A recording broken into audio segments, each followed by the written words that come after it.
Everyone, अस्सलाम वालेकुम जी, नमस्ते, सत श्री अकाल। कैसे हैं आप लोग? दोस्तों, आज हम वीडियो देखने जा रहे हैं। डीडी रिएक्ट का ये वीडियो है और इस वीडियो का ओरिजिनल लिंक आपको मिल जाएगा नीचे डिस्क्रिप्शन में, सो आप वहाँ से देख सकते हैं। और आज की इस वीडियो में हम देखेंगे बेसिकली बहुत ही इम्पोर्टेंट क्वेश्चन भी है, लोगों के माइंड में भी आता है और मेरे माइंड में भी अक्सर आता है कि ये काफिर वर्ड जो है वो यूज क्यों होता है। खैर, इस पे हम डिस्कशन भी करेंगे। तो वीडियो का टाइटल है why Hindus are treated as काफिर बट अमेरिकन्स और चाइनीज आर नॉट। मतलब चाइनीज और अमेरिकन जो है उनको नहीं काफिर कहा जाता बट हिंदुओं को कहा जाता है। आज के इस वीडियो को देखेंगे और सुनते हैं उनकी भी राय और अपनी भी राय देंगे और लोगों की भी राय सुनेंगे। ओरिजिनल वीडियो का लिंक आपको मिल जाएगा नीचे डिस्क्रिप्शन में, आप वहां से देख सकते हैं। और अगर मेरे चैनल पर नहीं हो तो सब्सक्राइब करना मत भूलिएगा। बेल आइकन को ऑल नोटिफिकेशन पे प्रेस करें ताकि सारे वीडियोस आपको मिलते रहें। सो लेट्स स्टार्ट द स्वागत है, मैं हूं आलू। तो आज जो वीडियो मैं आप लोगों के लिए लेकर आया हूं और जिस वीडियो पर मैं रिएक्शन देने जा रहा हूं वो वीडियो है कैटलिस्ट रिकॉर्ड्स का और इसका टाइटल है why Hindus are treated as काफिर बट अमेरिकन्स और चाइनीज नॉट। यानी कि क्यों पाकिस्तान में हिंदुओं को काफिर कहा जाता है और अमेरिकन्स और चाइनीज को नहीं।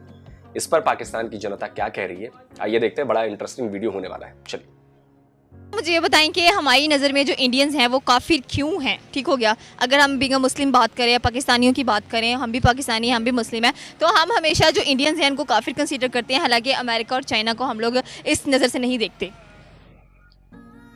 क्योंकि इंडिया ही हमारे दिमाग में चढ़ा हुआ है बचपन से। बॉलीवुड है, मूवीज़ हैं तो इंडियन मूवीज़ हैं, पाकिस्तानी हम लोगों ने देखनी ही नहीं है, हमारा कोई रुझान ही नहीं है। जब पाकिस्तान की तरफ हमारा उस तरीके से रुझान ही, तो ऑब्वियसली हम इंडिया से फैसिनेट हो रहे हैं। सिंपल। अस्सलाम वालेकुम।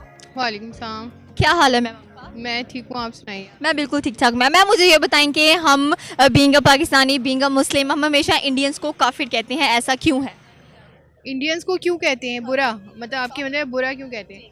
अच्छा, इसकी बेसिक वजह जो मैं आपको बताऊं ना, तो अगर आप बरे सग़ीर को देखें तो ये पूरा बरे सग़ीर पहले मुसलमानों का होता था और उसके बाद ये हुआ कि ईस्ट इंडिया कंपनी आई और उसने उस पर कब्ज़ा कर लिया। उसके बाद जब वो छोड़ के गई ईस्ट इंडिया कंपनी, तो वो एक मेजर हिस्सा जो है वो इंडिया के, मतलब पाकिस्तान अगर देखा जाए तो पाकिस्तान को जो एरिया मिला वो इंडिया से बहुत, आई थिंक 10% है।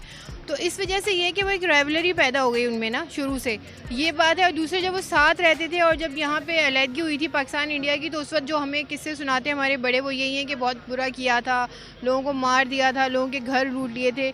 ये वजह है मेरे हाल में, आई थिंक बेसिकली कि वो जो है। और दूसरी चीज़ ये भी है कि वहाँ पर मुसलमानों के साथ इस तरह के सलूक किए जाते हैं, जैसे अक्सर देखने में आता है किसी ने गोश्त खा लिया, किसी ने कुछ खा लिया। जबकि अमेरिका में अगर आप चले जाएँ तो वहाँ सबको, मेरे हाल में सारे मुसलमान भी रह रहे हैं, हिंदू भी रह रहे हैं, क्रिश्चियन भी रह रहे हैं, ज्यूश भी रह रहे हैं, सबको एक जैसे हकूक मिल रहे हैं। क्या बात है मैडम, आपने तो पूरी बात ही गोल कर दी। आपने कहा कि जी पूरे बरसगीर पर मुसलमानों का कब्जा था। अच्छा, और जब मुसलमान नहीं थे उसके पहले कौन राज कर रहा था? आपको नहीं पता? आपको द ग्रेट किंग अशोका के बारे में नहीं पता आपको? अब पता नहीं आपने कितनी हिस्ट्री पढ़ी है। पढ़ी होती तो ये बात आप नहीं कहती कि सिर्फ इतिहास का एक पोर्शन देख लेने से चीजें क्लियर नहीं होती हैं। आपको पूरे इतिहास को पढ़ना पड़ता है। अगर वैसे देखा जाए तब तो शुरू से फिर हिंदुओं का ही शासन रहा है हर जगह। कंबोडिया में भी हिंदू मंदिर मिले हैं, सऊदी अरब में हिंदू मंदिर मिल रहा है, तो हर तरफ हिंदुओं का ही कब्जा था। तो फिर हमारा राइट और ज्यादा बनता है कि भाई पूरी दुनिया हमारी है। ये गलत है कहना। आप पूरी हिस्ट्री पढ़िए, सिर्फ एक उसका सेक्शन मत पढ़िए कि जी पहले तो मुसलमानों के हुकूमत थी, अंग्रेजों ने कब्जा कर लिया। मुसलमानों से पहले तो कुछ नहीं था इस दुनिया में। आप यही कहना चाह रही है ना? सम्राट अशोक थे ही नहीं, उसके पहले गुप्त वंश था ही नहीं, उसके पहले चोलाज साउथ में थे ही नहीं, है कि नहीं?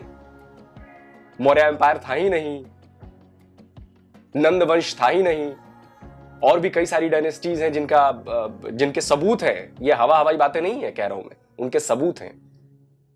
लेकिन इस पर आप बात करेंगे नहीं क्योंकि ये आपके फायदे की बात नहीं है, क्योंकि इससे आप कमजोर साबित हो जाएंगे कि जी नहीं नहीं नहीं नहीं नहीं, शुरू से हमने ही राज किया है, हमारा ही हक है इस पे।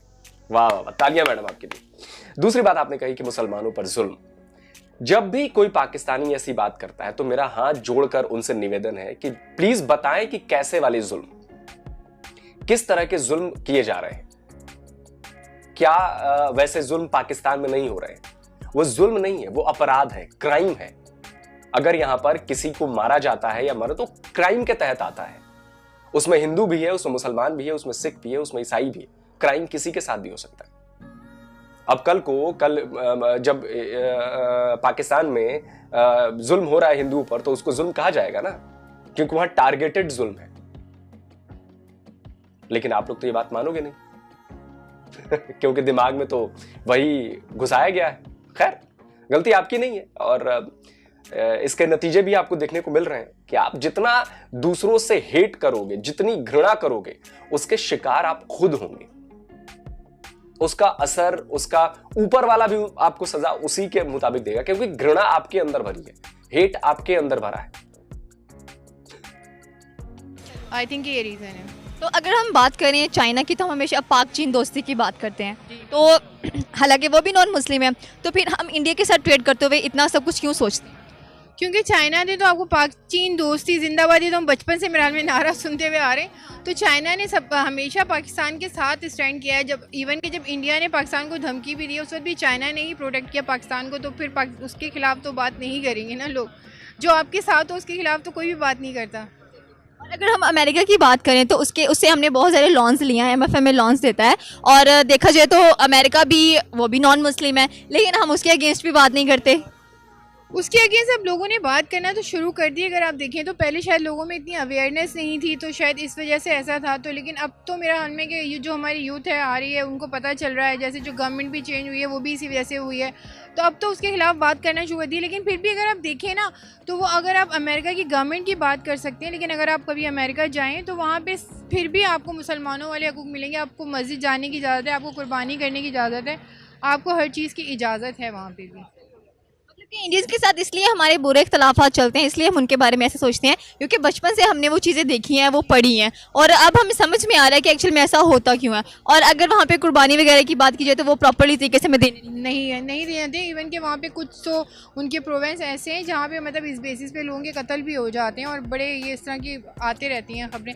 दूसरे, अगर मैं आपको मतलब फ्रेंकली स्पीकिंग सही बताऊँ ना, तो ये सारे गवर्नमेंट के क्लैशेज़ होते हैं, उसके बीच में जो है ना आवाम पिस जाती है। वरना इंडिया की भी अब अगर आवाम देखें ना, तो वो कभी उनसे, अगर आपने देखा हो, जैसे आपका चैनल है, इस तरह उनके भी चैनल हैं, तो वो तो कहते हैं कि जी हमें तो पाकिस्तानी पसंद है, हमें तो कोई मुसलमानों से खिलाफ नहीं।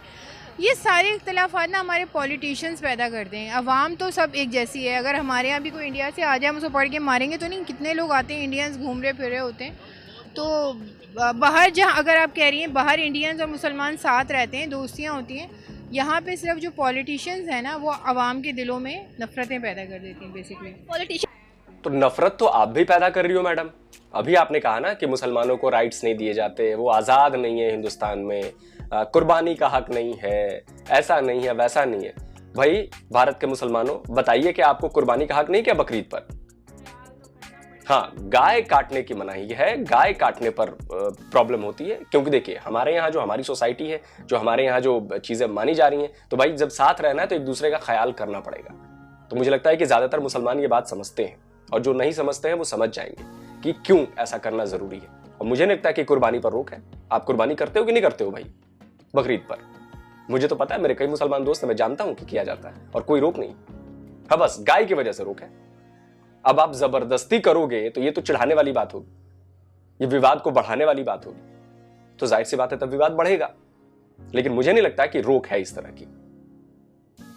हमें सिर्फ एक रुख दिखा रहे हैं शीशे का, बार बार हमें सिर्फ यही कहते हैं कि अमेरिका चाइना दोस्ती, अमेरिका चाइना दोस्ती। लेकिन अगर देखा जाए तो सबसे ज़्यादा क्लोज जो हमारा नेबर है वो उस वक्त इंडिया ही है। हाँ, वो तो है। तो उससे ट्रेड करने में हम इतना कतराते हैं, हालांकि हम उससे बहुत बेनिफिट्स हो सकते हैं। नहीं, पहले पाकिस्तान और इंडिया ट्रेड करते थे, ज़्यादा मुश्किलात वहाँ से भी हैं। मतलब ऐसा नहीं है कि पाकिस्तान से हैं, यही है कि वहाँ की भी पॉलिटिशियन कोई इतने वो नहीं है। वो भी अगर आप देखा जाए तो मुसलमानों, अभी उनकी एक यूनिवर्सिटी में कोई मुसलमानों के ख़िलाफ़ हिजाब पे कोई वो चली थी। तो ये सारे जितने भी कंट्रीज़ हैं ना, और ख़ासतौर पे अगर आप यहाँ ले लें एशिया की जो हैं, वो उनको पता है। अगर आप अमेरिका, कनाडा, ऑस्ट्रेलिया की बात करें ना, वहाँ हर कोई जो है ना वो मेरिट पे आता है। जो वज़ीर आज़म है, जो सदर है, वो मेरिट पे आता है। यहाँ पे मेरिट पे नहीं आते। तो यहाँ पे उनको ये होता है कि हम किसी तरह लोगों को ऐसा एंगल दिखाएं, लोग हमारे साथ हो जाएं। तो ये सारी चीज़ें हैं बेसिकली। सारे सिनेरियोज के अंदर हमारे माइंड में बस स्केच बना दिया हमारी गवर्नमेंट ने। उस स्केच को रिमूव कैसे करना है?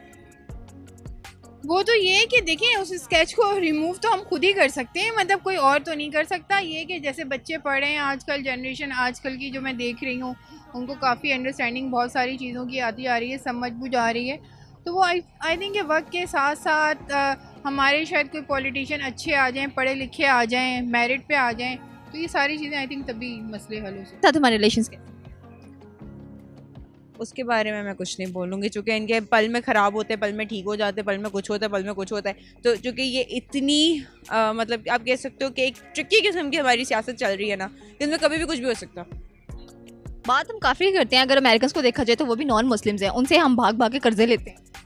इसलिए चूँकि वो हमें एड देती है, उनका वहाँ का जो डॉलर जितना महंगा है उतना ही वहाँ पे डबल रेट में आ जाता है, तो इसलिए वो फिर हम उनसे ये लोग एड लेना ज़्यादा प्रेफर करते हैं, जो कि वो हमारी कंट्री को सपोर्ट करते हैं। और अदरवाइज़ गोरों का राज है, हम आज भी गुलाम थे, कल भी गुलाम। अगर हम चीन की बात करते हैं, हम कहते हैं पाक चीन दोस्ती चल रही है, ठीक हो गया, तो पाक भारत दोस्ती क्यों नहीं हो सकती? पाक चीन दोस्ती से चली, everything is made of China, कुछ तो करते हैं। कमाल है, कभी भी टूट सकता है, कोई गारंटी नहीं। चाइना के साथ हमारे रिलेशनशिप्स अच्छे हैं, वो भी एक नॉन मुस्लिम स्टेट है, ठीक हो गया, और वो हमारे साथ हर क्या कहते हैं कि मंसूबे में हाथ मिलाती है, और हम खुशी खुशी उसका जो ऑफर्स होती हैं वो एक्सेप्ट भी कर लेते हैं। लेकिन हम अपने हमसाये मुल्क को क्यों भूल जाते हैं? स्पेशली भारत से ही क्यों लड़ाइयाँ और ये सब कुछ जो है वो नॉर्मली ज़्यादातर हमें देखने को मिलता है। तो मैं यहाँ पर ये चीज़ ऐड करना चाहूँगी कि कुछ जो लड़की ने स्टार्टिंग में जो उन्होंने आंसर किया है, तो एक चीज़ उनकी मुझे अच्छी लगी, जहाँ पे उन्होंने ये बात कही है कि पाकिस्तान जो है ये आवाम दोनों की अच्छी है, और आउट ऑफ कंट्री में भी अगर आप जाओ तो वहाँ पर भी आपको देखने को मिलता है कि भाई मिलजुल कर रहते हैं। लेकिन अगर हम नॉर्मली वैसे ही देखें तो हमारे यहाँ की जो जो प्रॉब्लम है, मेन प्रॉब्लम है, वो ये है कि पॉलिटिक्स का इश्यूज है।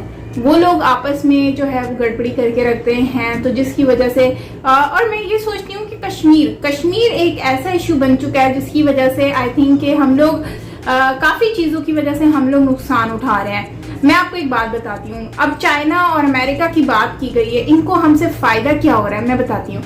ये इंडिया और पाकिस्तान की लड़ाई में इनको बहुत ज़्यादा फ़ायदा है। क्यों? क्योंकि इनको फ़ायदा ये हो रहा है कि ये लड़ाई करवाते हैं इन दोनों की, इनके हथियार बिकते हैं, इनकी चीज़ें बिकती हैं, और इनका फोकस जो है ना वो इस तरफ है, जिसकी वजह से उन लोगों को फ़ायदा होता है, वो आगे पीछे नज़र मार रहे होते हैं। लेकिन अगर पाकिस्तान और भारत आपस में दोस्त बन जाएंगे तो मतलब अमन हो जाएगा, तो सोचो फिर यहाँ पर तो काफ़ी अच्छा सिस्टम शुरू हो जाएगा।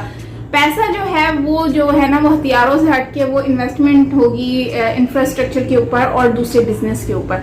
ये बात तो आए ना समझ। लेकिन प्रॉब्लम यहाँ पर क्या है कि उनका बिजनेस ठप हो जाएगा, क्योंकि उनसे हथियार कौन खरीदेगा। अब जाहिर बात है हथियार जब इस्तेमाल होंगे तभी तो खरीदेंगे लोग। अब वो खरीदते ही लोग नहीं है, क्योंकि उनको जाहिर सी बात उनको खरीदना ही नहीं है।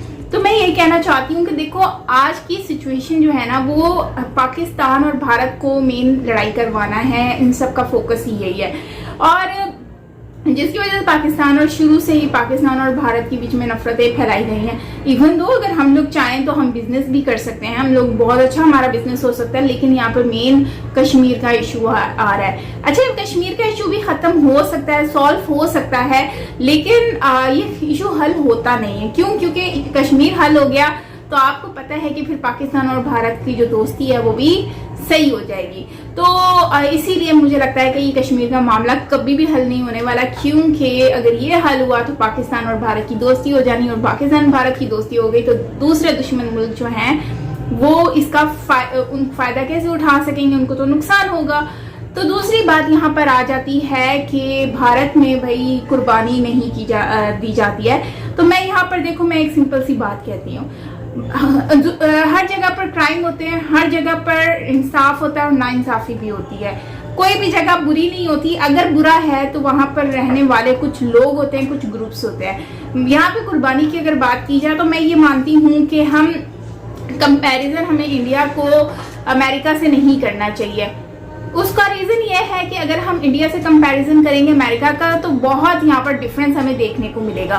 जैसे कि इंडिया को अगर हम देखें तो इंडिया एक ही हिंदू कंट्री है, जहाँ पर आप देखें तो वहाँ पर वो गाय को, जिसको गौ माता कहते हैं, उनकी एक रिस्पेक्ट की जाती है, उनको उनकी पूजा की जाती है। अगर उनके सामने आप सोचो उनकी कुर्बानी होगी तो उनको कितना हर्ट होगा, उनके सेंटिमेंट्स को कितना हर्ट होगा।